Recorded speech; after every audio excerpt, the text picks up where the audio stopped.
servo, fala no irmão, na palavra, Senhor, e no meu coração.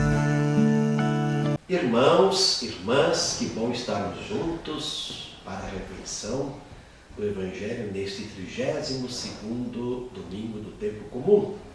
Estamos com o evangelista Marcos, no capítulo 12, versículos 38 a 44. Naquele tempo, Jesus dizia no seu ensinamento a uma grande multidão: tomai cuidado com os doutores da lei. Eles gostam de andar com roupas vistosas e de ser cumprimentados nas praças públicas.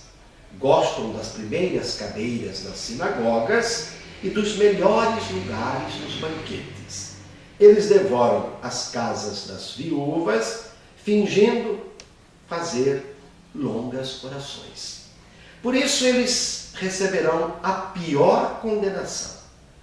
Jesus estava sentado no templo, diante do cofre das esmolas, e observava como a multidão depositava suas moedas no cofre. Muitos ricos depositavam grandes quantias. Então chegou uma pobre viúva que deu 2 pequenas moedas, que não valiam quase nada. Jesus chamou os discípulos e disse: em verdade vos digo, esta pobre viúva deu mais do que todos os outros que ofereceram esmolas. Todos deram do que tinham de sobra, enquanto ela, na sua pobreza, ofereceu tudo aquilo que possuía para viver. Palavra da salvação. Glória a vós, Senhor. Minhas irmãs, meus irmãos, como ouvimos, Jesus se encontra no templo, ensinando mais uma vez. E seu ensinamento é uma crítica aos doutores da lei, ou seja, aos intelectuais e membros da classe dominante. Usavam da religião para explorar os pobres, as viúvas, apossando-se inclusive dos bens das viúvas, não é? Com a morte do cônjuge. Jesus condena, portanto, a classe dominante instalada no templo. O templo, nós sabemos, era o centro religioso, político, econômico e ideológico da sua época. A condenação severa da parte de Jesus será determinante no processo, não é? Que tramará a sua morte.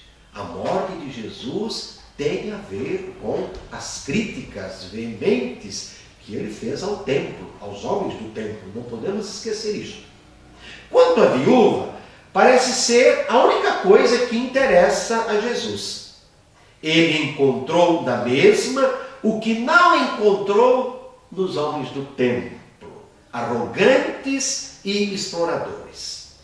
E ele vai fazer várias observações em relação aos doutores da lei. Primeiro, eles andavam com roupas vistosas e queriam se impor pelo aparato externo. Não é? Quem sabe muitas pessoas de igreja ainda hoje querem se impor pelo hábito, né? Pelos distintivos que chamam a atenção, que os distingue dos demais. Segundo, eles gostavam de reverência, cumprimentos, eles gostavam do reconhecimento do povo. Terceiro, gostavam dos primeiros lugares nas sinagogas. Havia um lugar elevado, não é? E aí, nessa elevação, eles eram vistos, eram identificados pelos demais da sinagoga. Os primeiros lugares do banquete ou dos banquetes eram ocupados por eles. Quanto à viúva do episódio, observada por Jesus, era pobre. E seu gesto de depositar 2 pequenas moedas no cofre do templo, não é? Que valiam poucos centavos, chamou a atenção de Jesus, em contraposição aos ricos que depositavam muito. É bom lembrar que as ofertas serviam para o culto E quem dava mais era elogiado pelo sacerdote, que acolhia as ofertas, e isto enchia o ego dos ricos, não é? Eles atingiam um alto grau de exultação. Quanto à viúva, observou Jesus, deu tudo o que possuía para viver. Prestemos atenção, meus irmãos e minhas irmãs. Ela deu tudo o que possuía para viver. Os ricos davam do supérfluo, não faria falta para eles. A viúva empenhou sua vida na sua oferta e revelou ser verdadeira adoradora de Deus, na sua humildade, na sua simplicidade, na gratuidade como deu a sua oferta.